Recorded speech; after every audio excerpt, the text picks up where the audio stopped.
Hər vaxtınız xeyir olsun. İndi alkanların alınmasını öyrənək.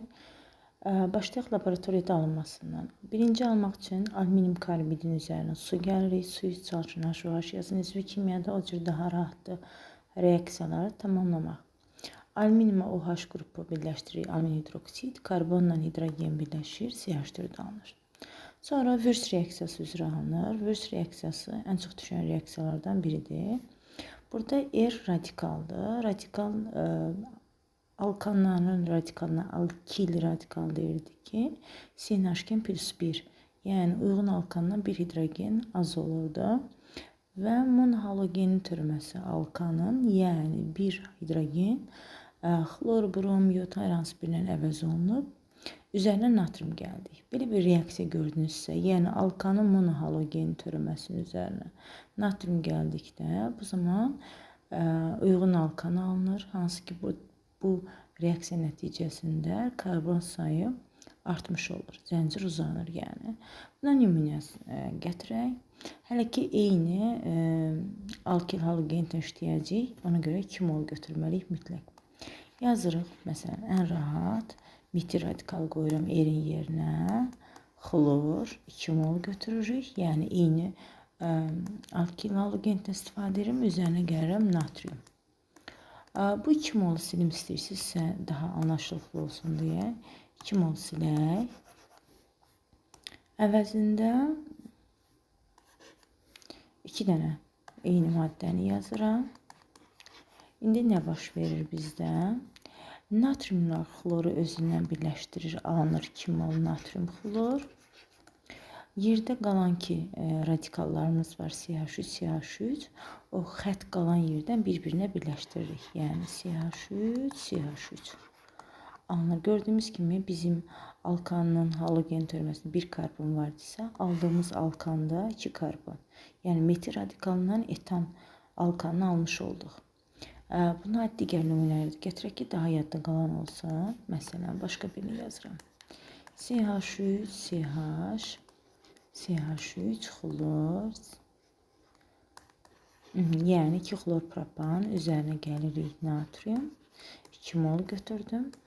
Buna güzgü effekti deyə bilərsiniz, simmetriya xətti ilə də tapa bilərsiniz, çox rahatdır. İndi qaydanı yavaş-yavaş izah edək. Maddəni halogensiz olduğu kimi köçürək. Olduğu kimi köçürürəm. Daha sonra görürsünüz, xəttə daxil köçürdüm. Daha sonra təsəvvür edin ki, burada bir güzgü var və ya simmetriya oxu var. Həmin maddəni copy-paste edirəm, yəni köçürürəm aşağıya doğru. İndi xəttimizi silək, görək. Görürsünüz, CH, CH3, CH3. Maddənin əksini köçürdük. Bilək ki, bu bizim alınan alkanımızdır. Normalda 3 karbon var idi, alınan alkanda isə 6 karbon var. Həmişə natrium xlorumuz da alınacaq. İstəyirsiniz yeni nümunə gətirək. CH3, CH2, CH, buradan bir dənə CH çataq, bizim hidrogenimiz olsun. CH2 xlor, üzərinə gəl, natrium. İndi əvvəlcə bir-bir deyək, neyi yiyəcəyik birinci qaydamız? Halogensiz radikalımı olduğu kimi köçürürəm. CH3, CH, CH3, CH2 köçürdüm. Aha, bu mənim radikalım. İndi copy-paste edirəm, yəni əksini köçürürəm. CH2, CH, CH3, CH3 və natrium xlor mütləq ki alınır 2 mol. Bu bizim Würz reaksiyamız. Eyni radikal olardısa. Bəs fərqli radikal, məsələn bu şəkildə görək. CH3 xlor, C2H5, bir sizdə etil radikaldır, xlor. Bunların üzərinə natrium gəlmişik. Görürsünüz, yenə 2 mol götürmüşük, amma fərqli radikaldır. Bu zaman alınacaq 3 cür məhsul mövcud olacaq. Necə olacaq bu 3 məhsulumuz? Eyni bayaqki kimi radikalımı köçürürəm. Sonra əksini köçürürəm. Sonra radikalımı köçürürəm bura. Daha sonra əksini köçürürəm. Bir də bu ikisinin bir-birinə birləşməsindən alınan alkanı yazıram. Beləliklə gördüyümüz kimi 3 cür məhsulumuz oldu. Burada nəyə diqqət edirsiniz? Ən çox alınan fərqli radikalların birləşməsindən alınan alkandır. Digərləri isə 25%. Bu şəkildə yadımızda saxlayaq. Yəni hər üç qabın içərisində hər üç maddə olur, amma ən çox fərqli radikalların birləşməsindən alınan alkandır. Bu bizim Würz reaksiyamız. İndi gəlin keçək. Mən xlorla yazmışam, bunu bromla da yaza bilərik, yəni halogen olaraq. Bir də təkrar edirəm. Testlərdə necə tapasınız ki, Würz reaksiyasıdır? Alkanın monohalogen. Mono bir deməkdir. Bir halogen törməsinin üzərinə natrium gəlirsə, Würz reaksiyasını tətbiq edin. Başqa cür necə alınacaq? Üzvü turşuları inşallah keçəcək. Əvvəllər növbət dərslərdə keçilir. Bu bizim sirkə turşumuzdur. İndi bunun duzunu yazıram. Natrium, həmin hidrogen natriumun əvəzi olunur. Beləliklə, üzvü turşunun duzunun natrium duzunun üzərinə natrium hidroksid gəlirik və ya kalium duzu fərqi yoxdur uşaqlar. Deməli, nə edəcək? Burada bu hissələrini birləşdiririk. Həmişə qayda belədir. Sxem şəklində öyrəndə daha yadda qalınır. Görürsünüz, natrium 2, CO3. Natrium 2, CO3. Bu hidrogen isə radikalımıza birləşdirir. CH3-də hidrogenlə birləşdirdim. CH4 metan aldıq. Yəni, buna aid necə bir maddə versələr də bizim tamamlama qaydamız, yəni maddənin alınmasına eyni cür, eyni qayda ilə aparacaq. Deməli, nə edirik? Xatırıya. Bu COO natriumla qələbin içərisində natrium oksidi birləşdiririk. Olacaq bu bizim natrium karbonat, bu sizə digər adı sodadır. Və digər bu hidrogeni də gətiririk. Buradakı həmişə buradakı karbona birləşdirəcəyik. CH3, CH2, CH3, yəni propan aldıq. Bunlar gördüyümüz kimi sxemləşdirəndə istənilən maddəni versə apara bilər. Ancaq alüminium karbidin alınması bir dənə reaksiyadır. Başqa cür almırıq. Sonra necə ala bilərik? Karbon üzərinə hidrogen gələrik. Nəticədə CH4 alkan ala bilərik. Digər reaksiya isə sintez qaz qarışığı, yəni CO və hidrogenin ibarət qaz qarışığının birləşməsindən bunun uyğun alkan ala bilərik. CNH2+2, bir də su alınır. Məsələn, bir karbon işləyirsə metan qazını alacaq. Bu şəkildə yadda saxlayarsınız ki, alınma reaksiyası mövcuddur.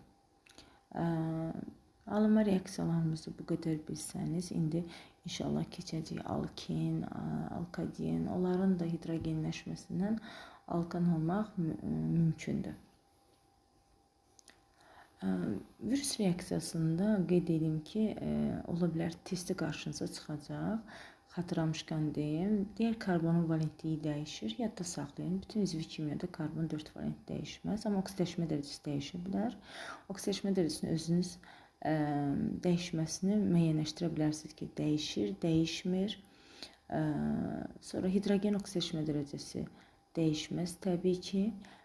Çünki hidrogen bilirsiniz ki, birləşmə daxilində müsbət 1 götürürük. Karbonla birləşməsində silisium bor və metallarla mənfi 1 götürürdük. Sonra alkanlarda qeyd eləmişik ki, karbonun hibrid vəziyyəti sp3-dür və pir adəsi olmadığına görə bütün karbonlar sp3-dür. İstənilən homoloqlan metan homoloqunda karbon sp3 hibrid vəziyyətindədir və hibrid vəziyyətdə dəyişməz, yadda saxlayaq. Alınma reaksiyası bu qədər. İndi keçək fiziki xassələrinə. Yadda saxlayırsınız, karbohidrogenlər, yalnız alkanlara aid deyildir. Karbon və hidrogen ibarət olan birləşmələr suda həll olunurlar. Karbon sayı 4-dən 1, 4, yəni metan, etan, propan, butan, bunlar qaz halındadır. 5-dən 15-ə qədər maye haldadır. 15-dən yuxarı alkanlar isə bərk haldadır. İndi bunların əgər ərimə və ya qaynama temperaturası asılı qrafik verirsəm, həmişə bu aşağıdan başlayın. Bu istiqamətdə artır. Nəyə görə? Çünki 2 nümayəndəli qazlı deyə qazdan başlayaraq ərimə qaynama temperaturu artır. Ümumiyyətcə alkanların ərimə qaynama temperaturunu necə müqayisə edirsiniz? Birinci karbon sayına baxın. Əgər karbon sayı fərqlidirsə, karbon sayı çox olan alkanın ərimə qaynama temperaturu daha yüksəkdir. Əgər bərabər saydadırsa, karbon sayımız, onda şaxələməsinə diqqət edirsiniz. Nə qədər şaxələnibsə, karbon alkanımız, deməli, ərimə qaynama temperaturu o qədər aşağı düşür. Məsələn, bu xətt T1 temperaturda, misal üçün qaynayırsa, bu T2 temperaturunda. Gördüyümüz kimi birinci xəttidir, yəni şaxəsi, ikincisi isə şaxələdir. Şaxələndə isə ərimə qaynama temperaturu dedik ki, aşağı düşür. Karbon sayı eynidirsə, deməli T1 T2-dən böyük olacaq. Buna da diqqət etsin, tez-tez qarşımıza çıxacaq. Karbon sayı artdıqca başqa nə artır? İzomer sayı. Çünki karbon sayı artdıqca bilirsiniz ki, daha çox izomer yaza bilərik. Ərimə qaynama temperaturu artır dedik, sıxlığı artır, emir artır. Bu şəkildə yadda saxlayırıq. Bunu digər siniflərdə də eyni cümlələr təkrarlayacaq. İndi keçək kimya xassəsinə. Kimya xassəsi alkanlar birləşmə reaksiyasına daxil olmur. Bunu qayda şəklində yadda saxlayın. Yəni üzərinə hidrogen gəldi metanın, belə hidrogendə də keçmişik ki, birləşmə reaksiyası. Hidrogenlə metan reaksiya girmir. Yəni birləşmə reaksiyasına daxil olmur. Doymuş birləşmələr. Doymuş o deməkdir, daha hidrogeni və ya digər maddəni özünə birləşdirmir. Əvəzetmə reaksiyasından danışacağıq. Əvəzetmə reaksiyasında iki maddə ilə aparırıq. Xlorla, bir də nitrat turşusundan. Bu iki maddə ilə aparmağı öyrənsəz, əvəzetmə reaksiyasına rahatlığın öhdəsindən gələsiniz. Demək, çox rahat reaksiyalardır, sxemləşdirəcəyik yenə də. O cür yadda saxlayaq. Alkanların xlorla reaksiyası zəncirvari radikal mexanizmdən gedir. Və burada reaksiyanın diqqət edirsiniz ki, getməyinə necə baş verəcək. Birinci, alkan üzərinə neçə mol halogen, xlor gəldi, buna diqqət edin. 1 moldusa, o demək istəyir ki, bir hidrogeni xlorla əvəz edin. Bizim metan tərkibində 4 hidrogen var, onun 3-ünü saxlayıram. Görürsünüz, birinin əvəzinə xlor yazdım. 3 bir xlor toplayanda görürsünüz, buradakı hidrogen sayı oldu 4. Bir də digər maddəmiz H xlor. Yəni bu 2 xlordan biri birləşir, bu hidrogen H xlora şəklində ayrılır. Digər CH3 isə, qalan CH3 isə digər xloru birləşdiririk. Yəni beyninizdə bu cür sxemləşdirək. Məsələn, C2H6 yazıram. Üzərinə 3 mol xlor gəlmişəm. Deməli, reaksiya necə aparacam? Karbon sayına toxunmuram. Hidrogen sayı 6-dır. 3-ünü saxlayıram. Buradakı rəqəm mənə deyir ki, 3 hidrogen əvəz elə. Xlorla 3 hidrogen əvəzinə 3 xlor yazdım. Bir də H xlor. Görürsünüz, xlorla H xlorun əmsalı həmişə bir-birinə bərabər olacaq. Yəni, reaksiyanın getmə mexanizmi bu cür yadda saxlaya bilərsiniz. Daha sonra nitrat turşusuna yazaq. Nitrat turşusunda üzvü kimyada bu şəkildə yazsaq, bunlar Konovalov reaksiyası deyirik. Qeyd edeyim alkanların nitrat turşusuna reaksiyasına. HO-NO2 şəkildə yazsaq, bu şəkildə yazın, reaksiya rahat olsun. Bu OH-a alkandan bir hidrogen birləşdiririk. Alınır su. Alkanın qalan hissəsindən NO2-ni də birləşdiririk. Alınır nitro birləşmə. İstənilən alkandan bu reaksiyanı eyni qayda ilə aparacaq. HONO2 bir hidrogeni verdiği OH'a alındı su. C2H5 qalmışdı. Ona da NO2'ni birləşdirdik. Oldu nitro birləşməmiz. Bu bizim əvəz etmə reaksiyalarımızdır. İndi keçək parçalama reaksiyasında. Metanın parçalaması hidrogenin alınmasında da keçmişik. Deməli, müxtəlif dərəcələrdə parçalanması vardır. Yüksək temperatur, yəni 1500 dərəcədə C2H2 asetilin dediyimiz maddə və hidrogen, 1000 dərəcədə karbon və hidrogen, 550-600 dərəcədə isə etilin və hidrogen ola bilər ki, hələ bu maddələr asetilin, etilin tanımırıq, amma növbəti dərslərdə keçəcək. Sonra digər alkanlar, məsələn, parçalanmasına baxaq. C4H10-dur. Həm də bu üsuldan alkan ala bilərik. Karbon sayı yarısı qədər C2H6 alkanımız, bir də C2H4 alkinimiz. Görürsünüz, buradakı karbon hidrogen toplayanda başlanğıc maddəni alacaqsınız. Buna cracking prosesi deyirik. Bir də ola bilər ki, dehidrogenləşmə reaksiyası da getsin. C2H6-dır, 500 dərəcədə götürmüşük. Bu zaman dehidrogenlər D, yəni hidrogeni çıxardırıq deməkdir. C2H4, bir də hidrogen qazı alınacaq. Bu bizim parçalanma reaksiyalarımız. Keçək indi yanma reaksiyasına. Alkanlar yananda deməli üzərinə gəlir oksigen, digər üzüm maddələri də aiddir. Ümumiləşdirin beyninizdə həmişə fikirlər ki, daha yadda qalansın. Karbon qazı və su alınır. Gəlin əmsallaşdıraq. Karbon sayımızı N-dirsə, burada da N yazıram. Hidrogen sayı 2N+2-dir, bura N+1 yazıram.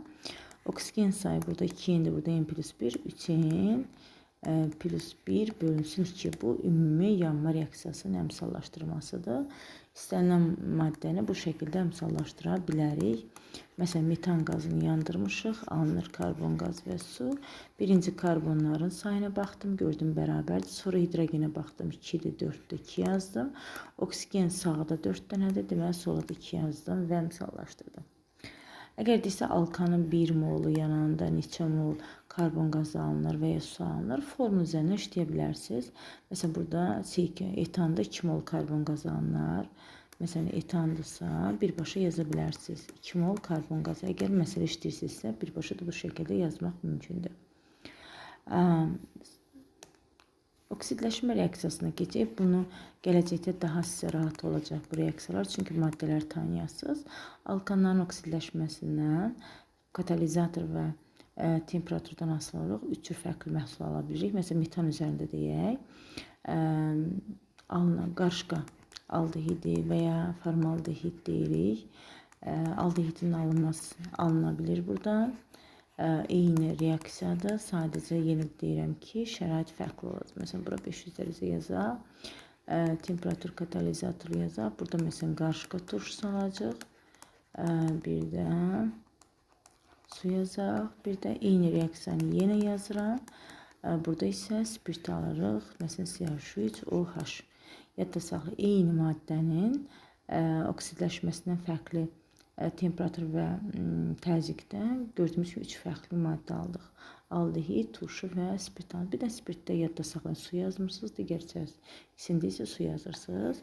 Sonra alkanların oksidləşməsindən uyğun turşunu məsələn necə yadda saxlayın? Burada karbon sayı 4-dürsə, 4-ün yarısı 2 karbonlu turşu alasınız. O cür yadda saxlamaq daha rahatdır. Bir də su ayrılır.